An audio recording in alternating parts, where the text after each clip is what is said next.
مذہب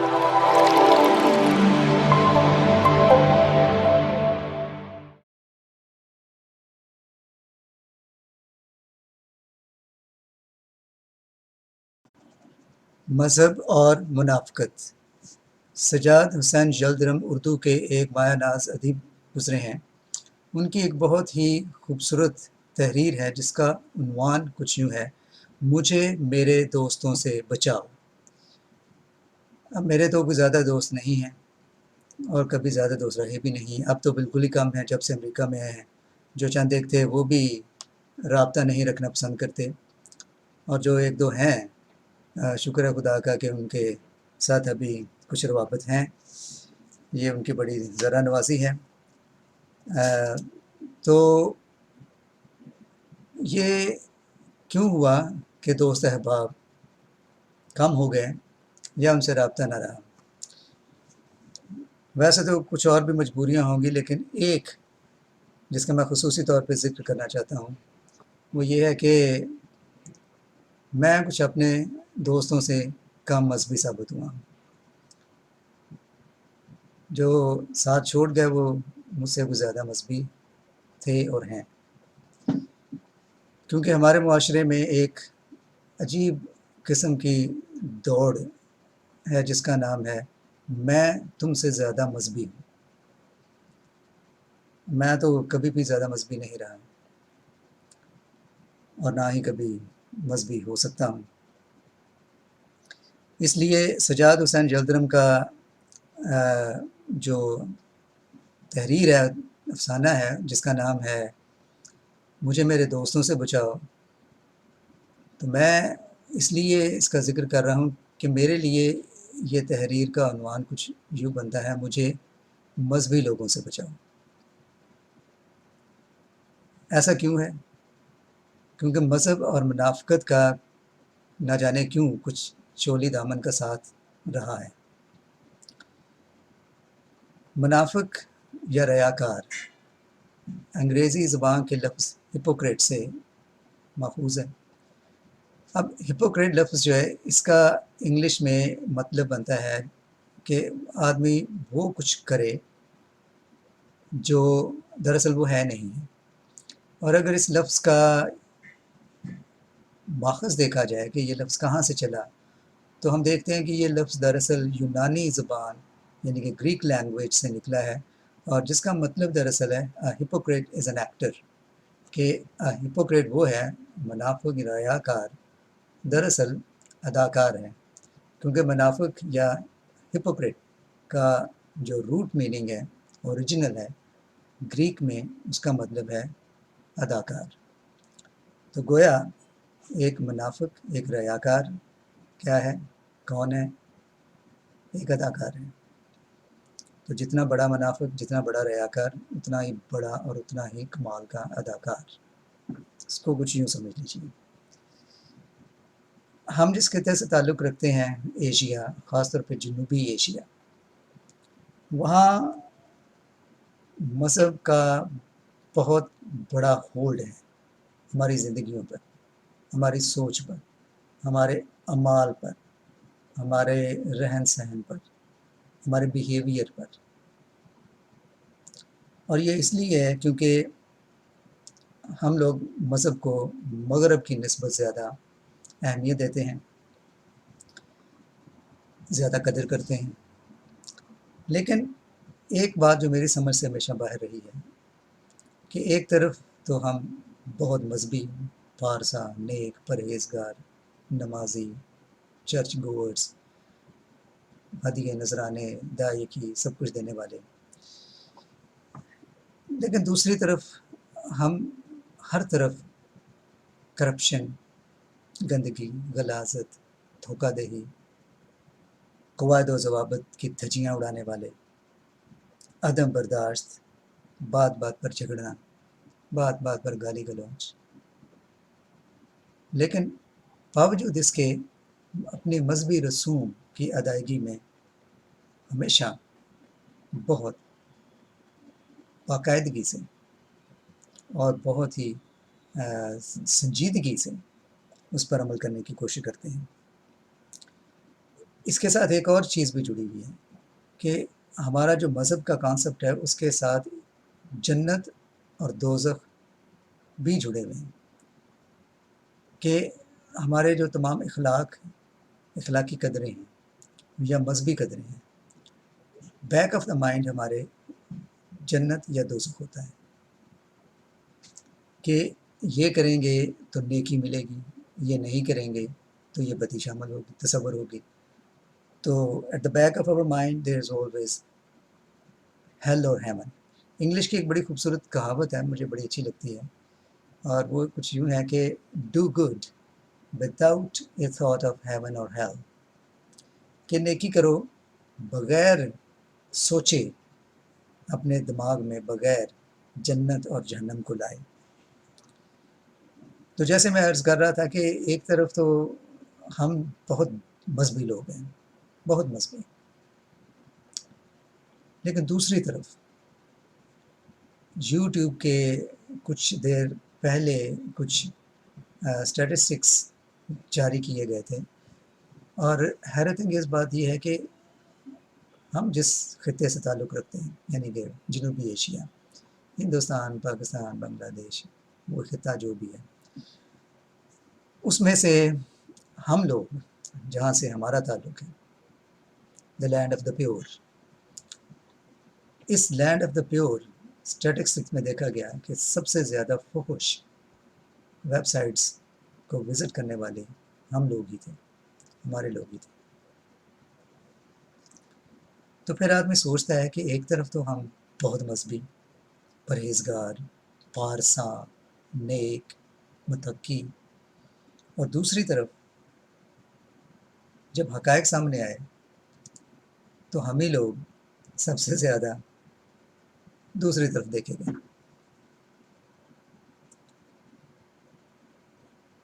ابھی کچھ دیر پہلے میری ایک نظر ایک خبر پر سے گزری، اور وہ کچھ یوں تھی کہ پنجاب فوڈ اتھارٹی نے ایک کارروائی کر کے اسلام آباد سے 11,000 لیٹر ایسا دودھ ضبط کیا ہے، پکڑا ہے، جو مضر صحت ہے، بچوں کے لیے نقصان دہ ہے، بلکہ بڑوں کے لیے بھی نقصان دہ ہے. ملاوٹ زدہ مضر صحت دودھ 11,000 لیٹر اسلام آباد سے. اسلام آباد یعنی کہ اسلام کا شہر. تو پھر ذہن میں سوال آتا ہے کہ یہ اتنی کانٹرڈکشن کیوں؟ یہاں میں ایک بات واضح کرنا چاہتا ہوں کہ میرا مقصد یہ گفتگو کا، اس بات کا جو میں آپ کے ساتھ شیئر کر رہا ہوں، کسی ایک مذہب یا کسی ایک مذہبی گروہ کے حوالے سے نہیں ہے، بلکہ ہمارے جنوبی ایشیا کے خطے کے جو مجموعی مذہبی رجحانات ہیں، جنرل پاپولیشن، عام لوگوں کی، جس میں ہم مسیحی ہیں، ہندو، مسلمان، کوئی بھی ہو، یہ میں جنرل بات کر رہا ہوں، کسی خاص مذہبی فرقے یا گروہ کے حوالے سے بات نہیں کر رہا، بلکہ میں اپنے سے ہی شروع کرتا ہوں اور اپنوں سے ہی شروع کرتا ہوں. میں نے تو پہلے اعتراف کر لیا کہ میں کوئی مذہبی نہیں ہوں، بڑا مشکل ہے مذہبی ہونا، اور میں تو کبھی بھی ایسا دعویٰ نہیں کرتا. تھائی لینڈ میرا جانے کا اتفاق ہوا، اور جانے کا مقصد یہ تھا کہ مجھے کچھ دل کا عارضہ لاحق ہونے کے بعد تھائی لینڈ جانا پڑا، اور وہاں میری اپوائنٹمنٹ تھی، اور میں نے سوچا کہ کیوں نہ تلاش کی جائے کہ ہمارے آس پاس جہاں میں نے ٹھہرنا ہے وہاں کوئی اپنا چرچ ہو، اپنے چرچ کے لوگ ہوں. تو میں چلے انہیں ملتا ہوں. میں اکیلا ہوں، اور یہ میرے دل کا معائنہ ہونا ہے اور اس میں ٹیسٹ ہونے ہیں. میں نے سوچا بہتر ہوگا کہ اپنے آس پاس کوئی دیکھتے ہیں، کوئی اپنے چرچ کی تلاش کرتے ہیں، لوگوں سے ملیں گے، کچھ اچھا لگے گا، وہ شاید کچھ ان کی طرف سے کچھ حوصلہ افزا سپورٹ ملے کہ کوئی بات نہیں، ہم ہیں ادھر. تو میں نے ایڈریس وغیرہ تلاش کی انٹرنیٹ پہ، اور پھر معلوم پڑا کہ ایک زیادہ فاصلے پہ نہیں ہے، ایک اپنا چرچ کا آفس ہے، اسکول ہے، وہاں میں چلا گیا اور وہاں ملا اور ان کو بتایا میں کہاں سے آیا ہوں، کس چرچ سے میرا تعلق ہے. بڑے خوش ہوئے اور سب نے مجھے ایک ہی بات کہی کہ کل عبادت کا دن ہے، یہاں عبادت ہوتی ہے، اس ٹائم عبادت ہوتی ہے، آپ ضرور آئیں. انہیں یہ نہیں معلوم تھا کہ کل اسی ٹائم جس ٹائم وہ عبادت کا ذکر کر رہے ہیں، میرا دراصل ہاسپٹل میں میری ڈاکٹر کے ساتھ اپوائنٹمنٹ ہے اور میں اکیلا ہوں. اور میرے دل کے عارضہ کے حوالے سے انہوں نے کچھ ٹیسٹ کرنے ہیں جو بڑے سنجیدہ نوعیت کے ٹیسٹ ہیں. مجھے کسی نے پانی نہیں پوچھا، کھانا تو دور کی بات. میں کہاں ٹھہرا ہوں، کس نوعیت کے ٹیسٹ ہیں، کیا مجھے ان کی کوئی معاونت یا مدد کی ضرورت ہے. کسی نے قطعاً ایک بار بھی مجھ سے نہیں پوچھا، لیکن سب نے جو بھی مجھے ملے تاکیداً، بہت تاکیداً بتایا کہ یہاں یہ چرچ ہے، کل اس ٹائم یہ عبادت ہے، اس ٹائم یہ عبادت ہے، آپ ضرور آنا. میں بتا بھی رہا ہوں کہ میں اس مقصد کے لیے آیا ہوں اور کل میری اپوائنٹمنٹ ہے اور بڑی سنجیدہ نوعیت کی اپوائنٹمنٹ ہے، لیکن کسی نے اس کا ذکر نہیں کیا اور یا اس کی پرواہ نہیں کی یا اس کے حوالے سے مجھ سے کوئی بات تک نہیں کی. یہ واقعہ غالباً 2005 کا ہے اور میرے ذہن میں ایسا بیٹھا ہے کہ کبھی نکل نہیں سکتا.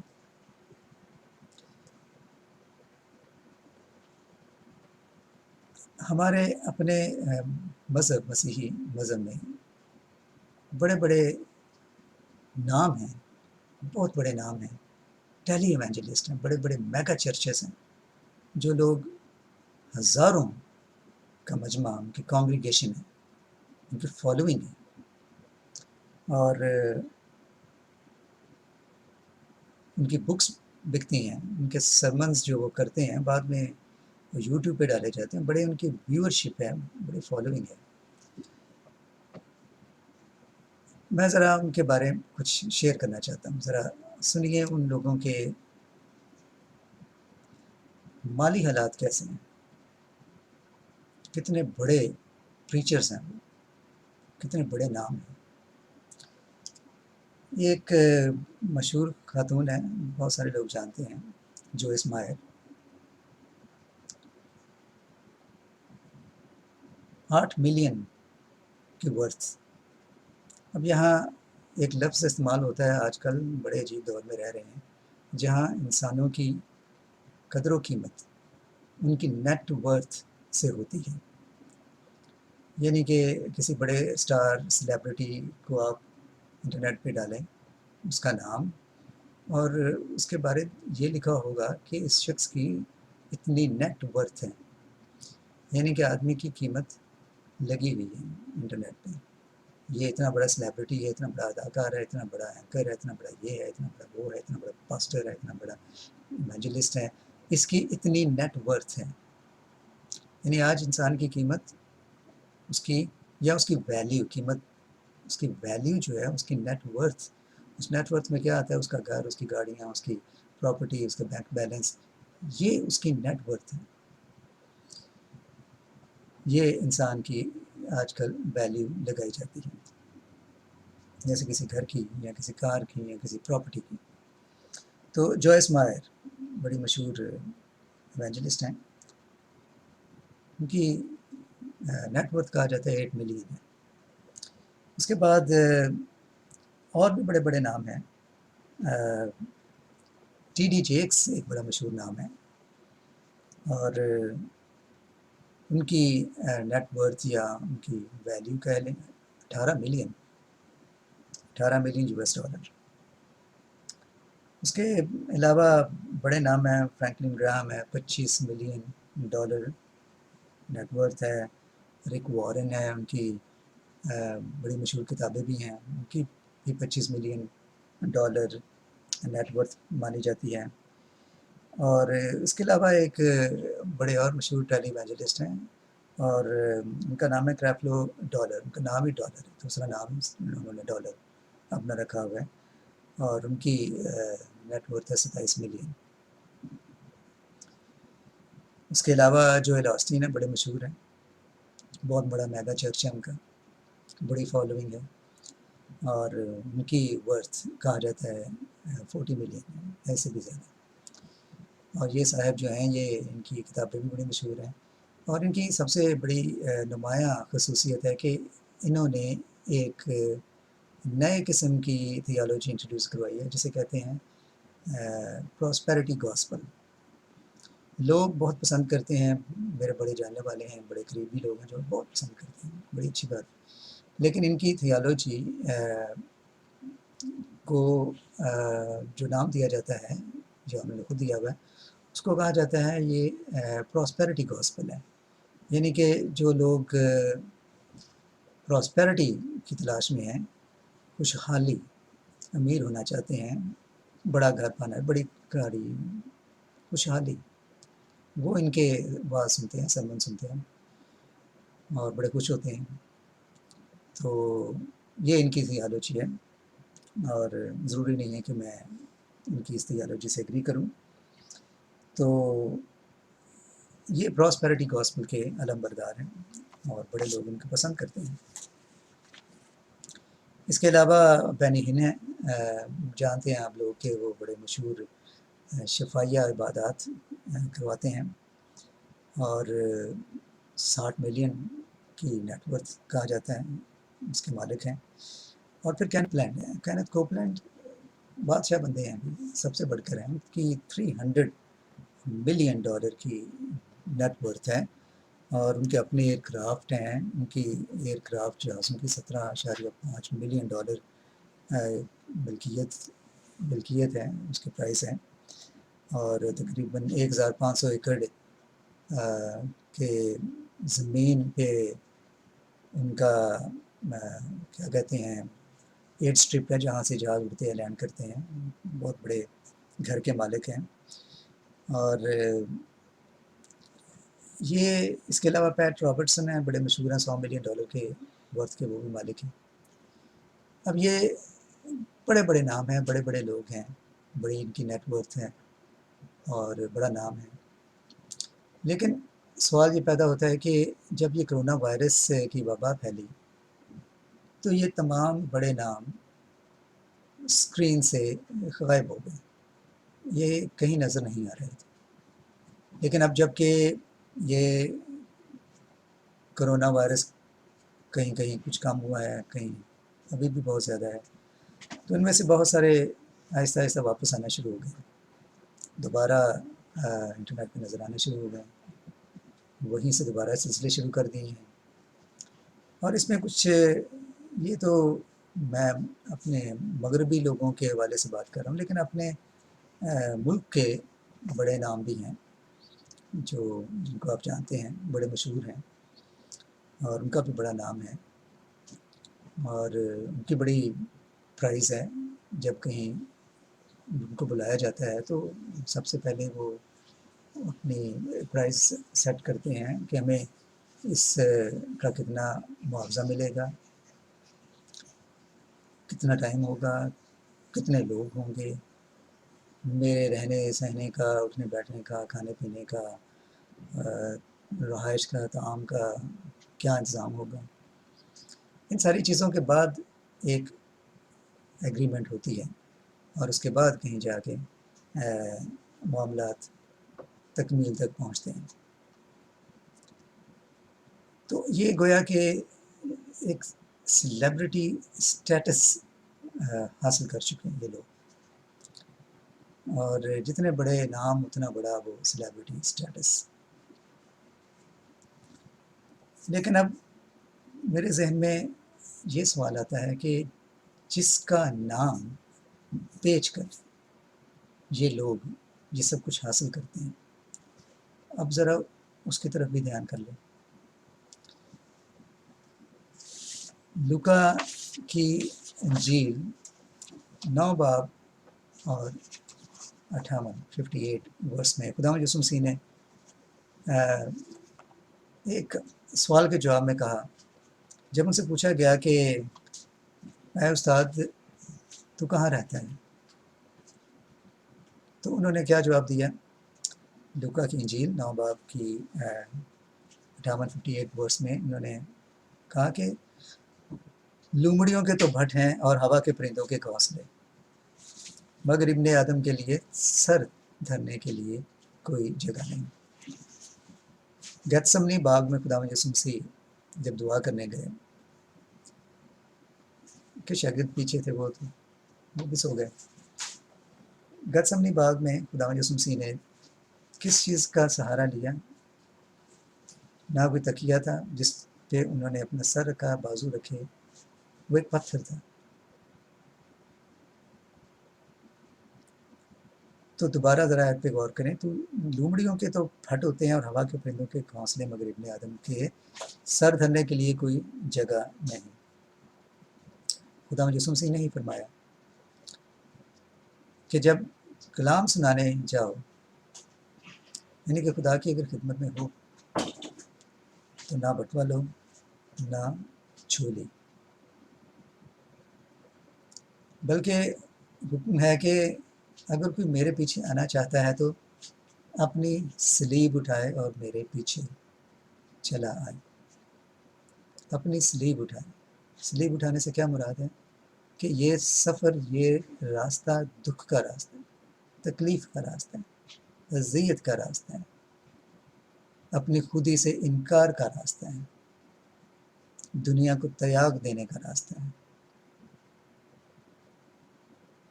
جو میرے پیچھے آنا چاہتے ہیں، تو جو اس کا نام بیچ کر کمائی کرنا چاہتے ہیں ان کے لیے تو سوچ لیں کہ کیا حکم ہے کہ نہ بٹوا نہ جھولی۔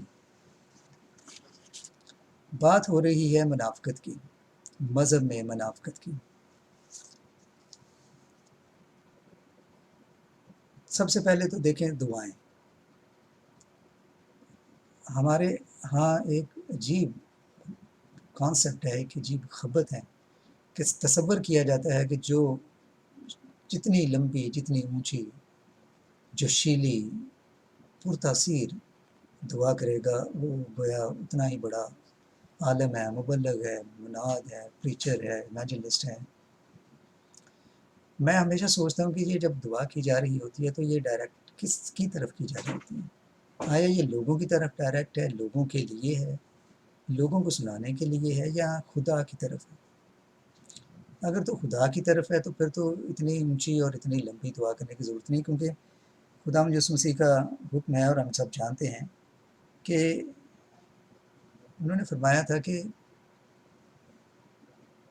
جب تو دعا کرے تو لمبی لمبی دعائیں نہ کرو، کیونکہ خدا باپ پہلے ہی جانتا ہے کہ تم کن چیزوں کے حاجت مند ہو، کن چیزوں کی تمہیں ضرورت ہے۔ میں نے تجربے میں دیکھا ہے کہ کئی لوگ دعائیں کرتے ہیں اتنی اتنی لمبی، اتنی اتنی جوش سے، اتنے اتنے جذبے سے، جیسے کہیں خدا بہت دور ہے اور وہ سن نہیں پا رہا، اس لیے مجھے بڑی اونچی دعا کرنی ہے۔ میں ہمیشہ سوچتا ہوں کہ یہ دعا کس کی طرف ہے، یہ لوگوں کے لیے یا خدا کی طرف؟ اور اس کا جواب میرے نزدیک تو یہی ہے کہ یہ لوگوں کے لیے، کہ سنو میں کیسے دعا کر سکتا ہوں، میری دعا میں کتنا جوش، جذبہ، تاثیر ہے۔ ورنہ خدا تو دلوں سے نکلی ہوئی ایک دبی ہوئی آہ کو بھی جانتا ہے۔ بلکہ خدا مجھے سمجھے فرمایا کہ جب تو دعا کرے تو اپنے کمرے میں جا، اپنی کوٹھڑی میں جا، دروازہ بند کر لے، تاکہ تیرا باپ جو تجھے پوشیدگی میں دیکھتا ہے وہ تجھے اجر دے۔ پوشیدگی میں اجر دے، پوشیدگی میں سنے۔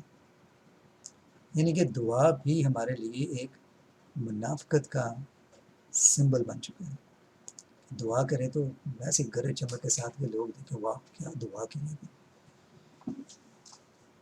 اس کے بعد آگے ذرا دیکھیں، ایک اور چیز جو ہمارے دعا کے ساتھ ہی جڑی ہوئی ہے وہ ہے روزہ. روزہ رکھیں تو حکم ہے کہ جب تو روزہ رکھے تو غیر اقوام کی طرح منہ نہ بگاڑ، اپنے چہرے سے یوں ظاہر نہ کر کہ تو گویا روزے دار ہے، کہ لوگ تجھے جانے کہ تو نے روزہ رکھا ہوا ہے. مقصد کیا ہے کہ منافقت نہ کر، ریاکاری نہ کر، بی جینون، کیونکہ یہ تیرے اور تیرے باپ، تیرے آسمانی باپ کے درمیان ہے. لیکن ہماری دعائیں، روزے، عبادات، تمام مذہبی رسوم دراصل ڈائریکٹ کس کی طرف ہے؟ خدا کی طرف نہیں، انسان کی طرف، کہ انسان جانے میں کتنا پرہیزگار، میں کتنا روزے دار، کتنا مذہبی.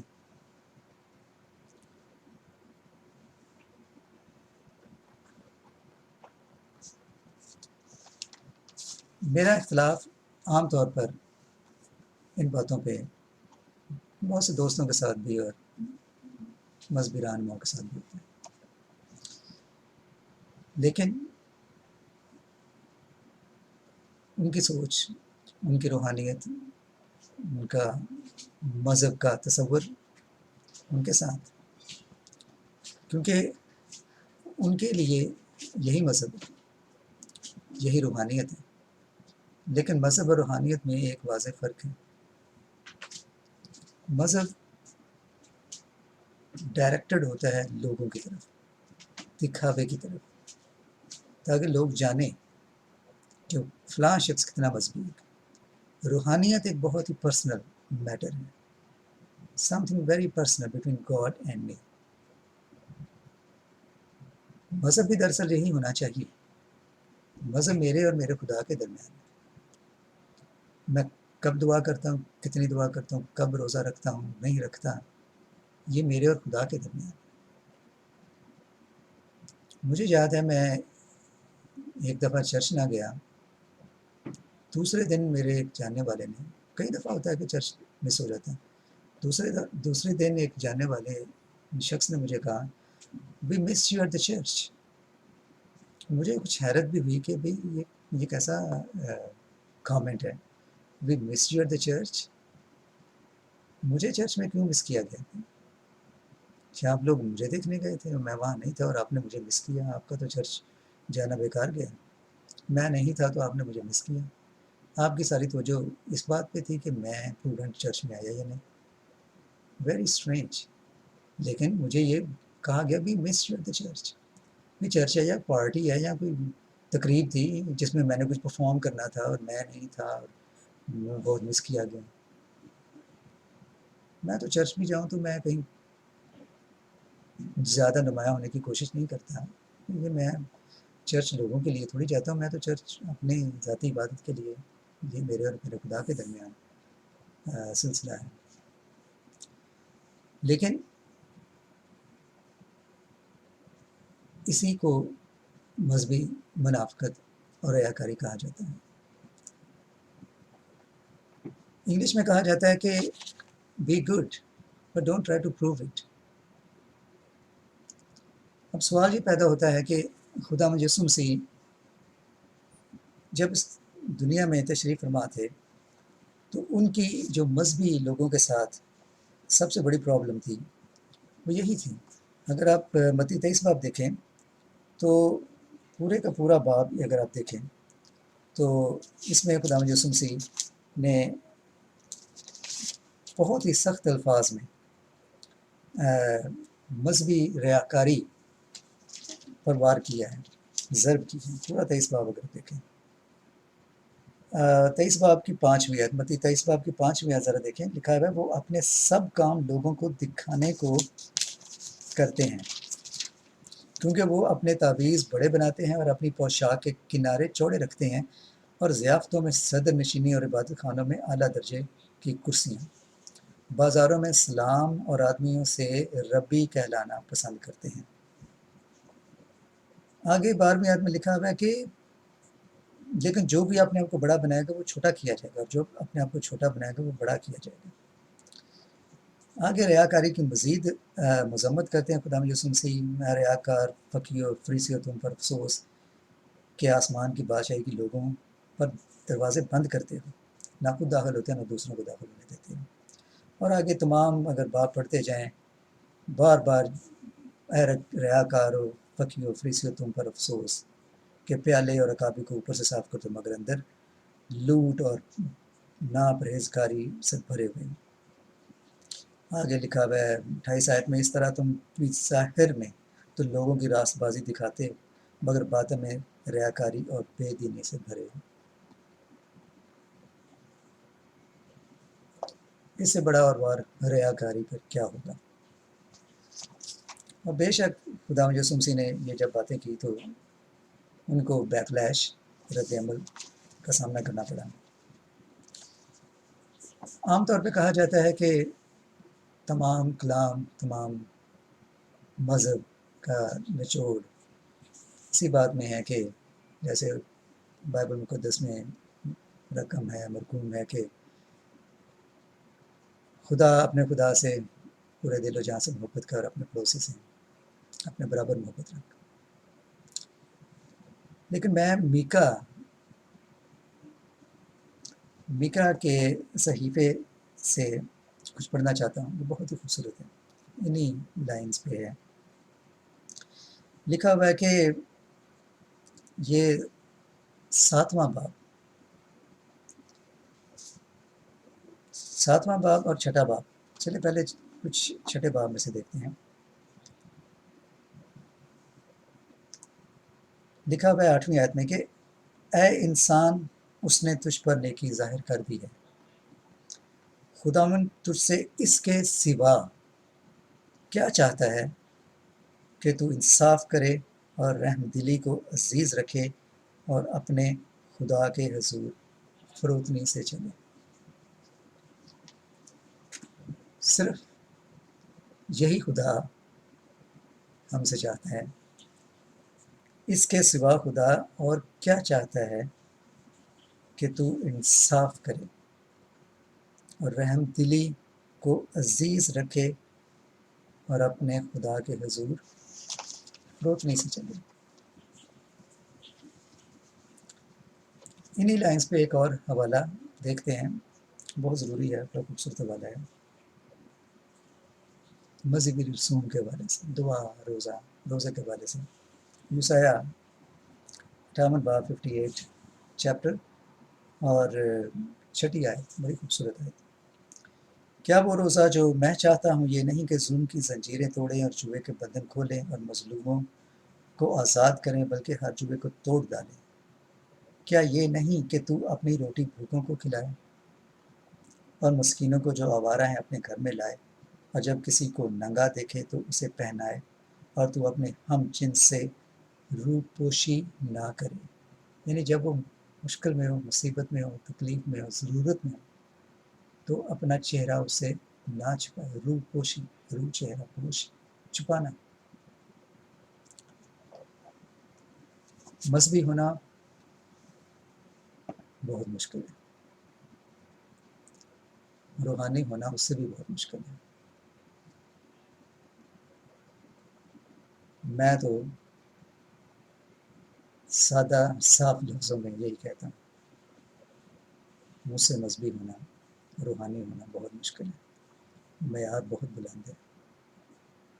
میں کوشش کر سکتا ہوں، کرتا ہوں، بس یہی ہے۔ باقی جو لوگ اپنے آپ کو مذہبی سمجھتے ہیں، کہتے ہیں، یہ ان کے اور خدا کے درمیان ہے۔ God bless you. Thank you for listening.